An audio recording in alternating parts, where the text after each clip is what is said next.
Evan Neal saw his first action of the preseason against the Jets, and he surrendered a brutal sack that placed him in an all too familiar position, the ire of New York Giants Nation. What's going on, everyone? Nick Filato here to go over some Evan Neal tape, and honestly, there are some good takeaways to glean from the third-year offensive lineman who played 21 snaps before his removal when he was rolled up on.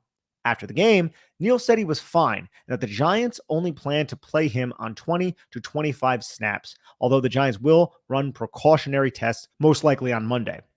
Has Evan Neal lived up to his 7th overall draft selection? No, of course not. But I'm just looking for developmental baby steps from the young 23-year-old offensive lineman, and I'll make the case that we received tiny signs of that on Saturday night. Let's get into the film.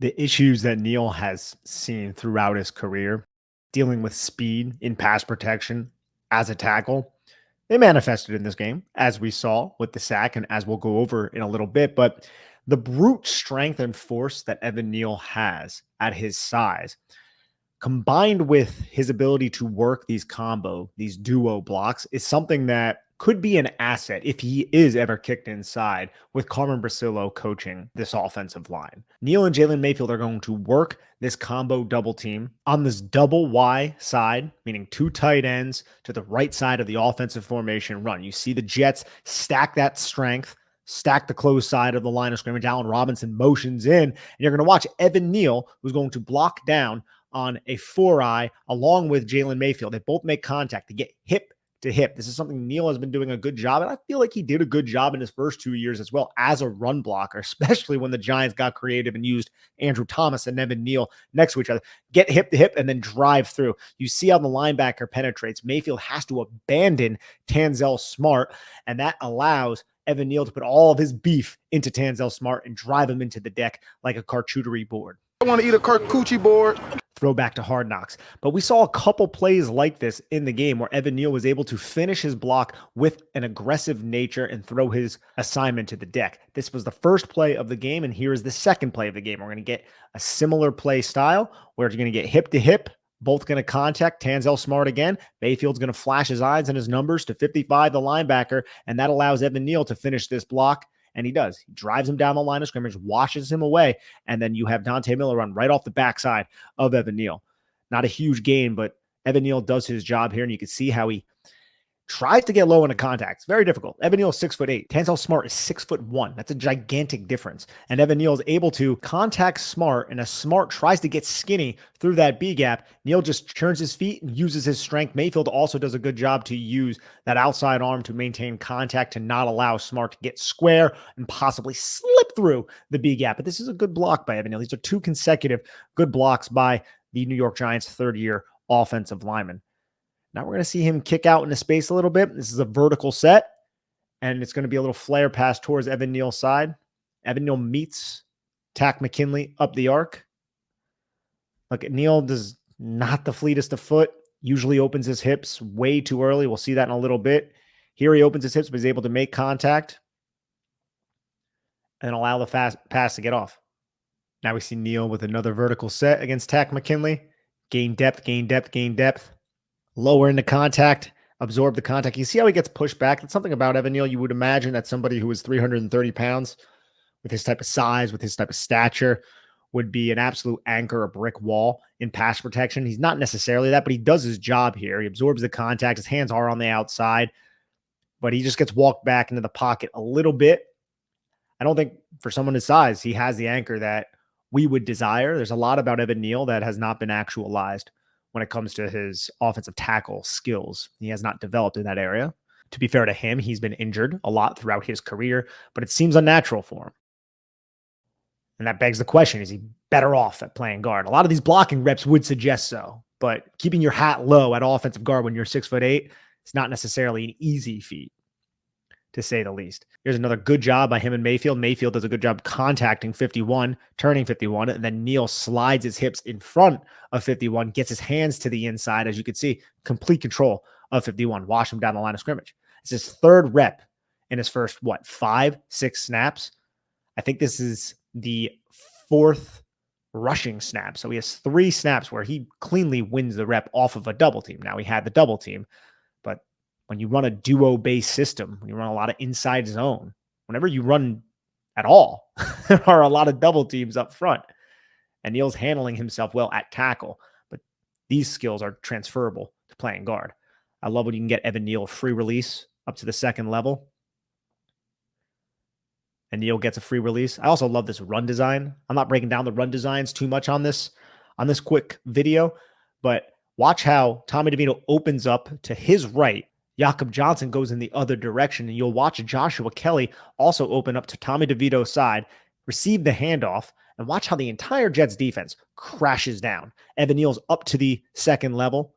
You have John Michael Schmitz assist along with Jake Kubas to bury this 2-eye, this one technique, and Joshua Kelly is able to find that cutback lane because all of those Jets defenders see how the play is getting set up because Tommy DeVito opening in that direction, fullback is going in the opposite direction, and then 55 and 57 are going to get accounted for by Kubas and Jakob Johnson, and 39 is in contained. 39 gets too far upfield, and then Josh Azudu just washes his assignment down the line of scrimmage. The Giants did a really good job throughout the preseason and the training camp, varying up their rushing attacks, and little things like this are fine adjustments when you had the Jets run plays like this one, which came earlier in the drive when the Jets are going to slant and stunt their defensive line to the left in an attempt to shoot gaps. And you can see how the Jets were able to contain Dante Miller on this play. And Evan Neal on this play actually gets his feet tangled up, goes for that double team blocks, which was a great adjustment by Robert Saleh and the defense of the New York Jets. You see Neal misses his assignment, steps in front of Jalen Mayfield,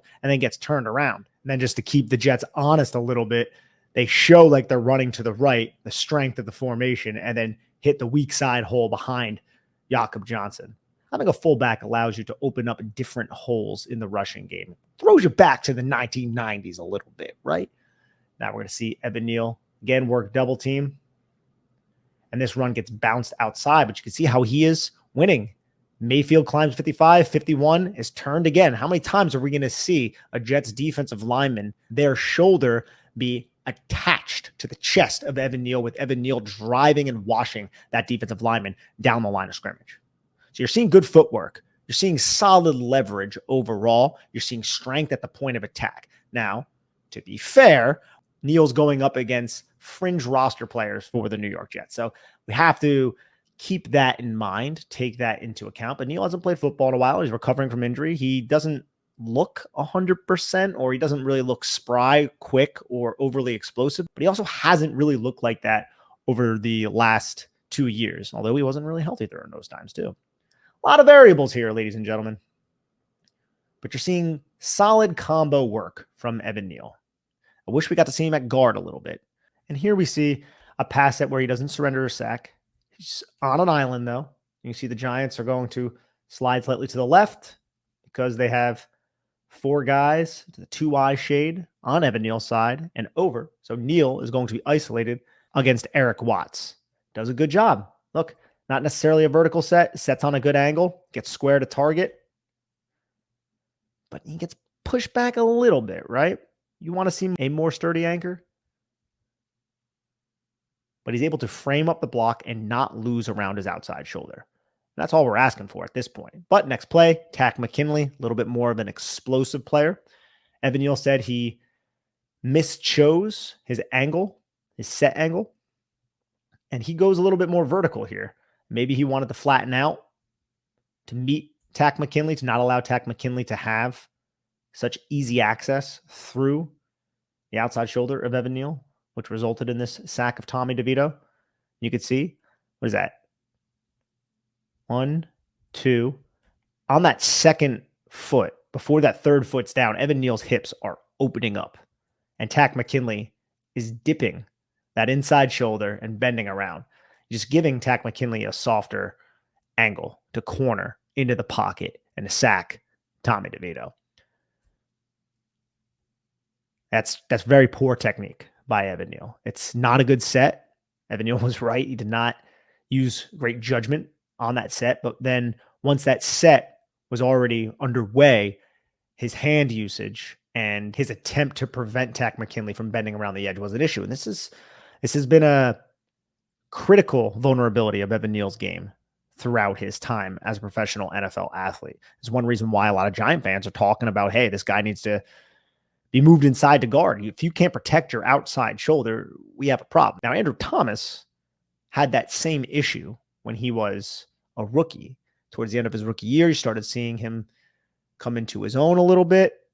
And now we're in year 3 with Evan Neal, and we're still having these same problems. And the Giants have answers now at right tackle. Begs the question, when or if the Giants will move Neal inside and give him a realistic shot to earn some snaps there. Or will they play 34-year-old Greg Van Roten instead? Or Aaron Stinney? Guess we'll have to wait and see.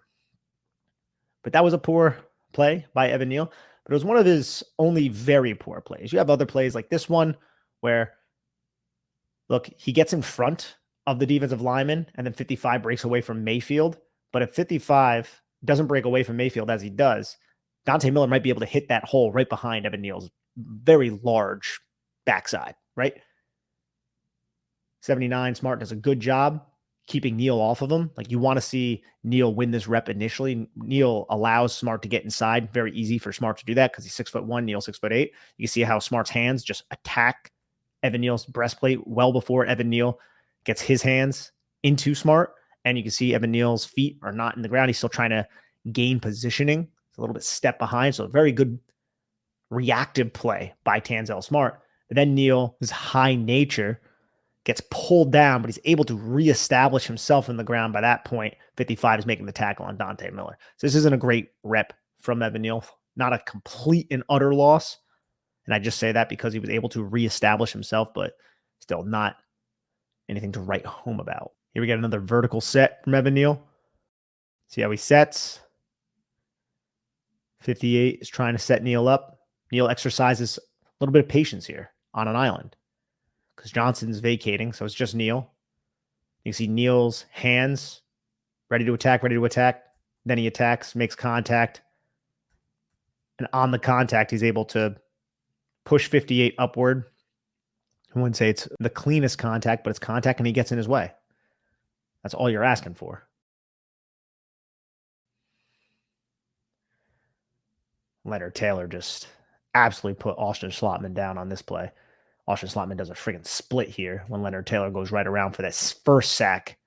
You got 3 sacks in a row here, and none of them are really Evan Neal's fault. Evan Neal gets blamed for some of this. This wasn't necessarily on Neal. I think there was one play where Neal definitely did not help the situation, but on this block, does a good job against 58.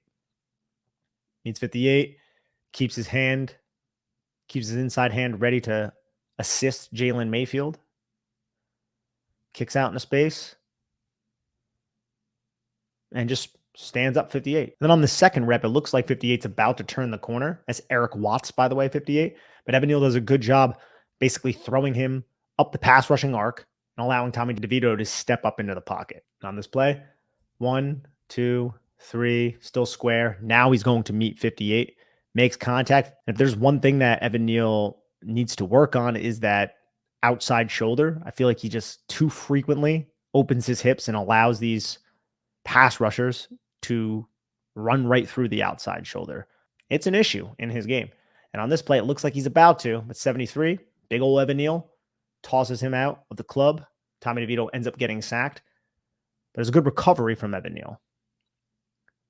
Then here again, it's not great, but it's not Evan Neal's fault necessarily. He met Watts, gets a push. Watts lands that long arm and then pushes Neal back. But Tommy DeVito's getting sacked from the other side because Josh Azudo gets pushed back. The offensive line just kind of collapsed at this point. 3 sacks in a row is not a winning formula at all. But this isn't necessarily on Evan Neal. Although you want to see a sturdier anchor. You want to see better hand placement. The feet aren't terrible, but not perfect either. Just generally speaking, in pass protection throughout this game, more so off judgment. And he's not the most fleet of foot, Evan Neal. But overall, after we saw and we witnessed that sack happen, we all believed Evan Neal had a terrible game. And I don't think he had a terrible game. I think there are certainly positive takeaways here. A lot of them are based off of his run blocking. But you even had a couple pass protection reps where he met the pass rusher up the arc. His hands were not crisp or perfect. I do believe, like I said a little bit earlier, the anchor needs a little bit of work, but the framing of the block was at least there outside of the sack that he surrendered. And at this point, I'm not looking for Evan Neal to play like a 7th overall draft selection. If he ever reaches that ceiling, gravy, absolute home run, consider it a grand slam. At this point, I just want Evan Neal to be a functional football player, somebody the New York Giants can plug into the lineup, and he's not a complete disaster, not a complete liability. And right now, and a lot of Giant fans feel this way, so this is not a hot take, I don't believe the potential of that reality is at tackle. It's more than likely at guard. And there were parts of this tape right here, the 21 plays, where you saw traits that seemingly translate to playing offensive guard. Just the duo blocking, the combo blocking. It's going to be difficult with that high hat that Evan Neal has. But at this point, him playing tackle is a work in progress. And you can continue to work at that. But it just seems like Evan Neal needs to be precise with his feet on almost every rep when he is going up against a speed type of rusher, somebody who is coming from a wide angle who can bend, a rusher like Brian Burns.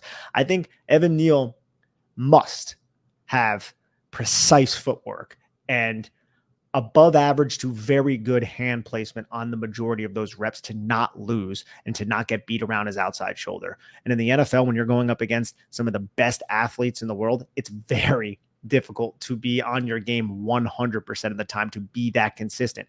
Now, to be fair to Evan Neal again, and I brought this up like 2 times already, it's hard to get that consistent when you are injured so frequently. So he needs to stay on the field to develop some sort of consistency at whatever position the New York Giants believe he should thrive in, believe he should be trained at. And part of me does believe that might be at guard at this point, but I don't want to overreact because I understand this is his first game action for a while. It's just when he's in pass protection, you can't have that liability on 3rd and 6 plus to not protect your right shoulder. You can't have a tight end or a running back consistently help you. It makes your offense way too predictable, allocating assets to somebody who could be a vulnerability to your offensive strategy. And at this point, that's what Evan Neal is when he's going up against starters at right tackle. I hope that can be rectified, but I am not overly confident that it will be. But I hope you guys enjoyed this video. Maybe we'll see Evan Neal at tackle. I would love if he can seize the day there, Avenged Sevenfold style, or we might just see him at guard. I'm unsure, but I hope you guys enjoyed this tape and this quick breakdown. I am Nick Filato signing off. Please have a lovely day.